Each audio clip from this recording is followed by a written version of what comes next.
मैं राजेश साहनी, उत्तर प्रदेश क्षेत्र एवं ग्रामीण मजदूर सभा का प्रदेश महासचिव हूँ और गोरखपुर भाकपा माले का जिला सचिव हूँ। सबसे पहले तो जो भी साथी लोग या नागरिक बंधु अगर इस वीडियो को सुन रहे हैं तो मैं अपनी बात शुरू करता हूँ दिल्ली बॉर्डर पर शहीद हुए 270 किसानों को श्रद्धांजलि देते हुए। और पहली बार ऐसा आंदोलन है जिसमें देश के किसान, अनाज पैदा करने वाले किसान अपने देश के सरकार से लड़ रहे हैं और उनकी जो लड़ाई है वह ठीक उसी प्रकार की लड़ाई है जिस तरह से इस देश में कोने कोने से फिरंगियों के खिलाफ लड़ाई शुरू हुई थी। फिरंगियों के खिलाफ जिस तरह से समूचा देश, चाहे मजदूर हो, किसान हो, आदिवासी हो, छात्र हो, महिला हो, नौजवान हो, चाहे वो कश्मीर के हों, कन्याकुमारी के हों, पंजाब के हों, राजस्थान के हों, बंगाल के हों, समूचे देश के लोग फिरंगियों को भगाने के लिए एकजुट हुए थे।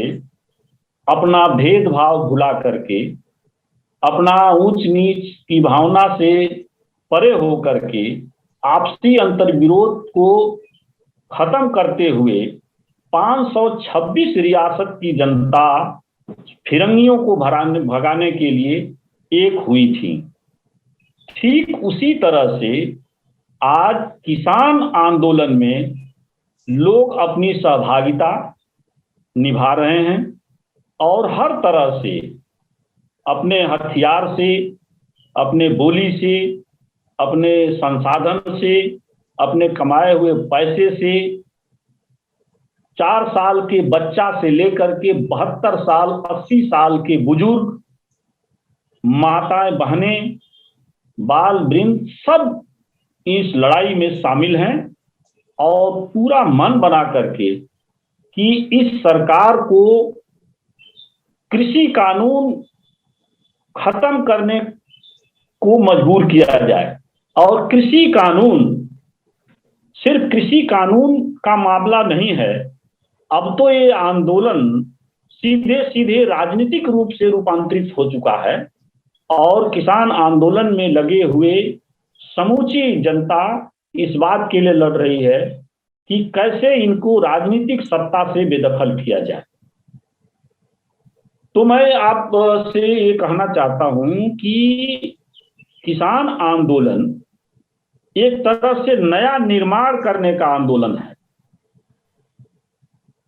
जो अन्न पैदा करने वाले किसान हैं, जो भारतीय परंपरा में, ये अगर परंपरा की बात किया जाए, संस्कृति की बात किया जाए, तो दुनिया में भारत की परंपरा, किसान परंपरा, लड़ाई की परंपरा अलग रही है। किसानी को एक पूजा मानते हैं लोग, धरती को यहाँ के किसान मानते और 400 ईसा पूर्व में वो भृगु ऋषि ने यह बात तैत्तिरीय ब्राह्मण में कही है कि अन्न ही ब्रह्म है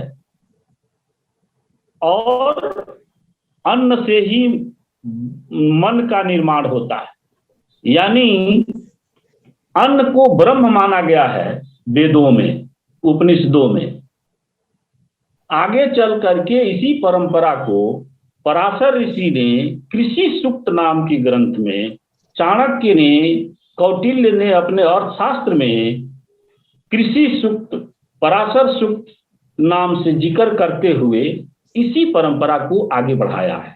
यानी जो हमारे यहाँ किसानी है वह एक तरह से सृजन का काम है, पवित्र का काम है और इसीलिए अन्न को ब्रह्म बताया गया है। और इस प्रकार से कहा जाए तो भारत की सरकार, भारतीय जनता पार्टी की सरकार, संघ एक तरह से ब्रह्म के खिलाफ हमला किया है। ब्रह्म को ही एक तरह से कहिए कि पूंजीपतियों के तिजोरी में बंद करने का ये कानून कृषि कानून के माध्यम से ले आई है और लड़ाई लड़ रही है इस देश के सृजनहारों से, सृजनकर्ताओं से। और इसलिए एक तरह से कहिए कि एक नया निर्माण का, एक नए भारत का निर्माण इस आंदोलन के माध्यम से हो रहा है। नए भारत का निर्माण मीन्स जो भारत के आजादी के दौरान, आजादी के एक तरह से कहा जाए कि जब भारत का संविधान बना है, प्रस्तावना में जिस बात का उल्लेख किया गया है कि यह भारत लोकतांत्रिक देश होगा, धर्मनिरपेक्ष होगा, भारत जो है एक तरह से समानता, स्वतंत्रता और भ्रातृत्व की दिशा में अग्रसर होगा, इसका एक तरह से संघियों के खिलाफ जो ये आंदोलन है, जो ये किसान आंदोलन है, वह एक तरह से एक नए भारत का निर्माण कर रहा है। ठीक उसी प्रकार जिस तरह से फिरंगियों के खिलाफ समूचा देश मिल करके एक नया भारत बना था, उसी तरह से आज एक बार फिर से संघियों के खिलाफ लड़ते हुए एक नया भारत बन रहा है, जो लोकतांत्रिक होगा, जो एक तरह से धर्मनिरपेक्ष होगा। और ऐसा मैं इसलिए कह रहा हूं कि इसमें जो भी सृजन करने वाली ताकतें हैं वो एक साथ लिंकअप हो रही हैं, जुड़ रही हैं। भारत की सरकार ने सबसे पहले इस किसान आंदोलन को कहा कि ये सिखों का आंदोलन है, सिर्फ पंजाब के लोग हैं, हरियाणा के लोग हैं, ये बड़े किसानों का आंदोलन है। ये कह करके यहां तक कहा कि खालिस्तानियों का है, पाकिस्तानियों का है, देशद्रोहियों का है। इन सारे हमलों के बावजूद इसमें गरीब किसान भी जुटते जा रहे हैं, महिलाएं जुटती जा रही हैं, नौजवान जुटते जा रहे हैं। और मैं आपसे कहना चाहता हूं कि गाजीपुर बॉर्डर पर 28 फरवरी को, ये 26 जनवरी के जस्ट बाद, जब राकेश टिकैत का बिजली पानी योगी की सरकार ने काट दिया था, तो पश्चिमी उत्तर प्रदेश जो खाप पंचायतों के लिए जाना जाता था, अब खाप पंचायत किस लिए जानी जाती थी? दलित उत्पीड़न के लिए जानी जाती थी, दलितों के बहू बेटियों के साथ दुर्व्यवहार करने के लिए जानी जाती थी। बाद में बीजेपी के लोगों ने उसको सांप्रदायिक मंच के बतौर जिन खाप पंचायतों का उपयोग करना शुरू किया था, उन खाप पंचायतों ने जब योगी सरकार ने गाजीपुर बॉर्डर पर किसानों का बिजली पानी काटा, तो उन खाप पंचायतों ने निर्णय लिया कि हम जो है यहां से खाप पंचायतों से हम पानी वहां पहुंचाएंगे। और जिंद के पंचायत में 36 जातियों की खाप पंचायतों ने, उनके मुखिया ने एक मंच पर बैठ करके निर्णय लिया और 36 जातियों के नलों, कुओं और वहां के पानी इकट्ठा किया। और सिंबल ही सही, वो वहां की महिलाएं और वहां के 36 जातियों के लोगों ने पानी वहां लेकर के कहा हम पानी की सप्लाई करें। ये जो जातियों का दीवार था वो टूटा है। फिर जो है वहां के हिंदू मुसलमान जो जिस तरह से बटे हुए थे, किसान आंदोलन के माध्यम से ये सब एक हुए और वो जो है एक साथ एक कंधा मिला करके लड़ रहे हैं। अभी मैं बलिया गया था, राकेश टिकैत से हमारी बात, मतलब एक साथ मंच पर था, पंचायत महापंचायत थी सिकंदरपुर में, मैं भी उसमें वक्ता भी था। एक मंच पर टिकैत के साथ बातचीत हुई। टिकैत की जो बात मैंने सुना कि हम भूख को व्यापार के रूप में तब्दील नहीं होने देंगे, रोटी को तिजोरियों में कैद नहीं होने देंगे। यानी ये जो लड़ाई है वह भूख के व्यापार करने के खिलाफ है। ये जो लड़ाई है रोटी को तिजोरी में कैद कर देने का कैद करने के खिलाफ है। और इसीलिए इससे एक अच्छा संकेत, एक अच्छा शुभ संकेत मिल रहा है। मैं जो बार बार कह रहा हूं कि एक बार देश फिरंगियों के खिलाफ मिलकर के आजाद हुआ था, उसी तरह से संघियों के खिलाफ लड़कर के एक लोकतांत्रिक, धर्मनिरपेक्ष, प्रगतिशील भारत का निर्माण का कार्य शुरू हो गया है। और ये जो सरकार है, फिरंगी तो किसान आंदोलन से कई बार पीछे हटे। 1917 के आसपास भगत सिंह के जो चाचा थे अजीत सिंह, इसी तरह के किसान कानूनों के खिलाफ लड़े थे और पगड़ी बचाओ का आंदोलन उन्होंने किया था। फिरंगियों की सरकार पीछे हट गई थी। उसके बाद में सरदार पटेल जी के नेतृत्व में गुजरात का खेड़ा आंदोलन चला। उस गांधी का आंदोलन अगर देखिए, पश्चिमी चंपारण में गांधी जी नीलहे खेती के खिलाफ, नीलहे जमींदारों के खिलाफ जो है आंदोलन किया था। और जमींदार उस समय पीछे हट गए, सरकार पीछे हट गई, अंग्रेज फिरंगियों की सरकार पीछे हट गई। लेकिन ये जो संघी सरकार है वो पीछे हटने के बजाय अभी भी अपनी निरंकुश तानाशाही की ओर बढ़ रही है। और मैं आपसे किसान आंदोलन के माध्यम से कहना चाहता हूं कि अभी फ्रीडम हाउस ने पूरे दुनिया में लोकतंत्र की स्थिति का सर्वे किया है।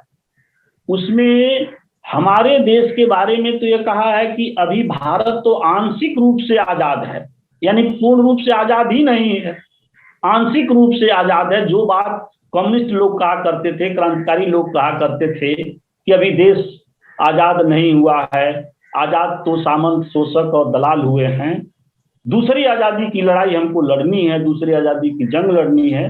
तो एक खास संदर्भ से उसी बात को फ्रीडम हाउसेस ने कहा कि दुनिया में लोकतंत्र खत्म है, लेकिन भारत तो अभी आंशिक रूप से आजाद है। इसीलिए एक बार किसान आंदोलन के माध्यम से कहिए कि दूसरी आजादी की लड़ाई चल पड़ी है। और इसलिए दूसरी आजादी के संघर्ष में पूरा देश, छात्र, युवा, नौजवान, महिला और आदिवासी तक इसमें शामिल हो रहे हैं। अब मैं आपसे कहना चाहता हूं कि किसान आंदोलन क्यों हो रहा है, किसान असल में लड़ क्यों रहे हैं। बहुत सारे इसके बारे में जो शासक वर्गीय, सरकार के जो बुद्धिजीवी हैं, सरकार के जो एक तरह से प्रचारक हैं, मीडिया है, ये दुष्प्रचार करने में लगी है कि किसान इससे माला माल हो जाएगा, किसान इससे जो है धनी हो जाएगा। लेकिन यही बात मैं आपसे कहना चाहता हूं कि 1990 के दौर में जब डंकल प्रस्ताव आया था, तो डंकल बीज के बारे में, डंकल प्रस्ताव, गैट प्रस्ताव के बारे में यही प्रचार हुआ था कि इस देश के किसान माला माल हो जाएंगे। डंकल बीज आएगा, 1-1 किलो का आलू होगा, आधा किलो का टमाटर होगा और माला माल हो जाएंगे। लेकिन क्या हुआ, डंकल प्रस्ताव के लागू होने से और अब तक कम से कम दसियों लाख किसान आत्महत्या की है। और वो किसान गरीब किसान नहीं, भूमिहीन किसान नहीं, वो किसान बड़े बड़े किसान, वाणिज्यिक खेती करने वाले, मसाला का, टमाटर, आलू, एक तरह से मसाले का, केरल से लेकर के कपास के खेती करने वाले, वो लोग जो है आत्महत्या किए, आत्महत्या का रेशियो निकालिए। भूमिहीन गरीब किसान तो भूख से मरा, भूखमरी से मरा, गरीबी से मरा, लेकिन वो तो मुनाफा कमाने के लिए, मालामाल होने के लिए कृषि में गए थे और जो है फांसी का फंदा चूम लिए। तो ये बात बिल्कुल सिरे से निराधार है कि इस कानून से किसान मालो माल हो जाएंगे, कतई नहीं। और किसान क्यों लड़ रहा है, इसीलिए लड़ रहा है कि जो इनका 3 कृषि कानून क्या है। पहला है इनका वायदा कारोबार, यानी खेती अब डायरेक्ट किसानों से बड़ी कंपनियां उनसे संविदा पर खेत ले लेंगी, उनको बीज दे देंगी, उनको कृषि यंत्र देंगी और उनको कहेंगी कि आप यही बोइए और माल हम खरीदेंगे। यानी किसान जो है वो सीधे सीधे उनका मजदूर हो गया। माल जब पैदा हो गया तो क्वालिटी की गारंटी करने की जिम्मेदारी किसान की होगी। क्वालिटी वो कहेंगे सूखा पड़ गया, क्वालिटी ठीक नहीं है, हम नहीं लेंगे। बीच ऑफ कॉन्ट्रैक्ट हो गया, तो बीच ऑफ कॉन्ट्रैक्ट में ये है कि इस देश में न्यायालय था आप जा सकते हैं, लेकिन इस कानून में आप न्यायालय में नहीं जा सकते। क्या कि एसडीएम देखेगा उस मामले को। आप बताइए, उत्तर प्रदेश का संदर्भ है, 14,000 करोड़ रुपया आज भी गन्ना किसानों का बकाया है। जोगी सरकार ने कहा कि 14 दिन में अगर नहीं होगा तो मैं सरकार में आ रहा हूं, उल्टा लटकवा दूंगा। आज तक एक भी आदमी को उल्टा नहीं लटकवाए, और अकेले गोरखपुर, कुशीनगर, देवरिया में 212 करोड़ रुपया बकाया है। मजदूरों का अलग बकाया है, किसानों का अलग बकाया है। और जब हाई कोर्ट के निर्णय का लागू नहीं हो रहा है तो एसडीएम किस खेत का मूली है, तो उसको ये कर दिया। दूसरा जो कानून लाए हैं मंडी का, मंडी को ये धीरे धीरे मंडी को खत्म कर रहे हैं और कह रहे हैं कि कहाँ मंडी को खत्म कर। अरे मंडी को आपने खत्म करने के लिए ही अभी कानून बना नहीं कि 1-1 किलोमीटर का अडानी और अंबानी का गोदाम बन के तैयार है। तो जब वो मंडियां चलने लगेंगी तो सरकारी मंडी कौन पूछेगा, तो स्पष्ट प्रमाण है। और तीसरा जो सबसे बड़ा प्रभाव गरीबों पर पड़ेगा वो ये पड़ेगा कि जो आवश्यक वस्तु अधिनियम था, जिसके तहत व्यापारियों को कुछ शर्तों के साथ जो इसेंशियल कमोडिटी है, आवश्यक वस्तु है, जैसे दाल चावल गेहूं है, तमाम तरह की औषधि वाला आता है, यहाँ तक कि ड्रग्स वगैरह की, कि आप इतना स्टोर कर सकते, इससे अधिक नहीं कर सकते, उसका दाम इतना ले सकते, इससे अधिक नहीं ले सकते। इस कानून ने तो बिल्कुल इसको खत्म कर दिया है कि आप जितना चाहो स्टोर कर लो। तो इसका जो इम्प्लीकेशन होगा वो ये होगा कि पूंजीपति करोड़ों करोड़ों टन अनाज अपने यहाँ भर लेंगे और कृत्रिम अकाल पैदा कर देंगे, अभाव पैदा कर देंगे और दाम बढ़ा करके तब बेचेंगे। यानी कृत्रिम अकाल पैदा कर देंगे, भूखमरी की स्थिति पैदा कर देंगे। तो एक तो ये बात है। दूसरी बात ये है कि आवश्यक वस्तु अधिनियम में जब स्टोर की सीमा खत्म हो जाएगी, असीमित ढंग से स्टोर कर लेंगे, तो आपका जो एफसीआई है, फूड कॉर्पोरेशन ऑफ इंडिया, जिसमें लाखों कर्मचारी हैं, बड़े बड़े गोदाम है, उनका क्या होगा, वो किनारे हो जाएंगे, बंद हो जाएगा। जब सरकार किसानों से अनाज खरीदेगी नहीं तो जो पब्लिक डिस्ट्रीब्यूशन सिस्टम है आपका, सार्वजनिक वितरण प्रणाली, वो गरीबों को अनाज देगी क्यों, कहाँ देगी, कहेगी ठीक है आप जाइए बाजार में। तो आज जो 100 रुपए में 35 किलो ग्रीन गरीबों को अंत्योदय कार्ड पर मिल जा रहा है, या पात्र गृहस्थी पर 20 किलो मिल जा रहा है 100 रुपए 150 रुपए में, उससे बहुत सारे लोग आज जीवित हैं। वो पूरा सिस्टम ही वो क्या बोलते हैं, फूड का ये सप्लाई इंस्पेक्टर से लेकर के सारे कर्मचारी खत्म, कोटेदार खत्म, और गरीबों को तो वैसे भी खत्म होना। तो इसलिए ये भारी पैमाने पर कहा जाए कि इससे बेरोजगारी पैदा होगी, इससे जो है लोग भूखमरी की स्थिति में आ जाएंगे, और इसलिए इन तीनों कृषि कानूनों के खिलाफ लोग लड़ रहे हैं। दूसरी बात, न्यूनतम समर्थन मूल्य का, अमेरिका जैसा देश अपने यहाँ 20 गुना न्यूनतम समर्थन मूल्य देता है। हमारे देश में लागत मूल्य तो किसान मांग रहे हैं, उनका अगर लागत मूल्य भी नहीं मिलेगा तो वो कौन सा बेजा।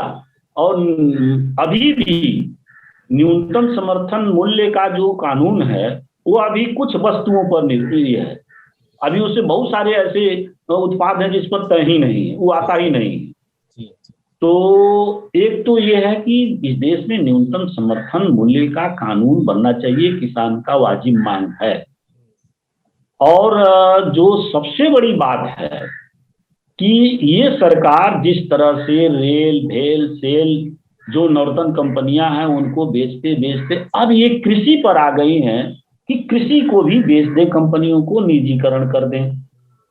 तो अगर इस तरह से कृषि को इन्होंने बेच दिया, हालांकि बेच ही दिए हैं, बेच दिया तो समूचा इस देश एक तरह से कहिए कि मात्र दो तीन औद्योगिक घरानों या पूंजीपति घरानों के हाथ में कैद हो जाएगा।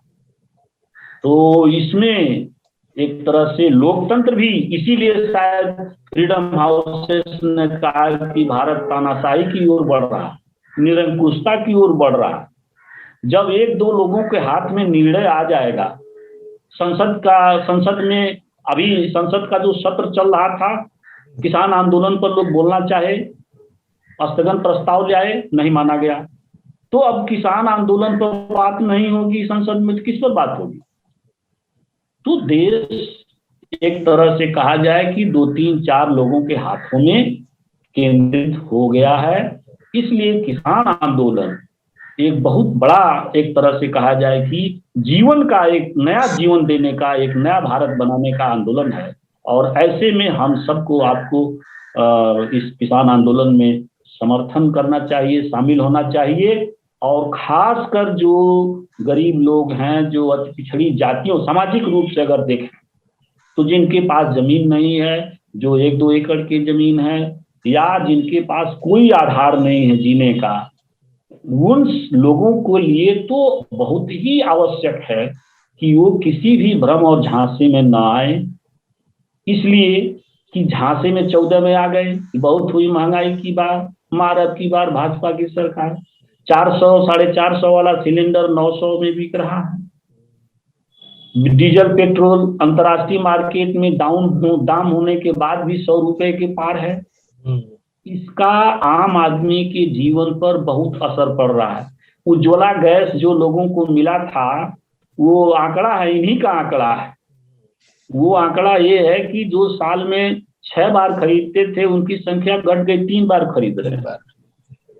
तो उनका जो है, कंपनियों का भी लॉस हो रहा है, वो जो डीलर उनका भी लॉस हो रहा है कि भाई 6 बिकता था तो ज्यादा प्रॉफिट होता था, अब 3 ही बिक रहा है, तो जो है कम उनका भी मुनाफा। इसलिए मैं आपसे सबसे अपील करना चाहता हूं कि इनके झांसे में आने की जरूरत नहीं है, और कमर कस करके इस आंदोलन को मजबूत करने की जरूरत है। और इसी से जीवन है, समझिए, एक बेहतर जीवन की लड़ाई है ये, मात्र किसानों की कानून वापसी की लड़ाई नहीं है, एक बेहतर जिंदगी की लड़ाई है, एक लोकतांत्रिक लड़ाई है, एक नया, एक तरह से कहा जाए कि भारत बनाने की लड़ाई है। इसलिए सबको इसमें शामिल होना चाहिए।